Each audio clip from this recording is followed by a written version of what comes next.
যারা সরকার গঠন করবে এরা যেন আর স্বৈরশাসক হয়ে না উঠতে পারে, সেজন্য দৃষ্টান্তমূলক শাস্তি চাই, সুন্দর একটা বাংলাদেশ চাই। এই রাষ্ট্রপক্ষ তো 8 পুলিশ সবার ফাঁসি চায়, আপনারাও তাই? সবার?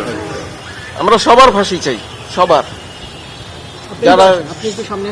যারা সংশ্লিষ্ট, এই হত্যার সাথে সংশ্লিষ্ট যারা, অর্ডার দেওয়া হোক, ফিজিক্যালি হোক, যেভাবেই হোক, যারা সংশ্লিষ্ট প্রত্যেকের আমরা সর্বোচ্চ রায় চাই।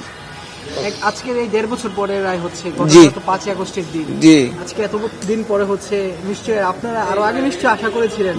জি, আমরা অনেক আগে আশা করেছিলাম, কিন্তু আল্লাহ তাআলার ইচ্ছা, আল্লাহ তাআলা যখন যেটা করে এটা বান্দার মঙ্গলের জন্য করে। এবং আমরা চাই যেই উদ্দেশ্য নিয়ে এই ছেলেগুলি শহীদ হয়েছে, সেই উদ্দেশ্য যাতে সাধিত হয়। আমরা একটা সুন্দর একটা বাংলাদেশ চাই।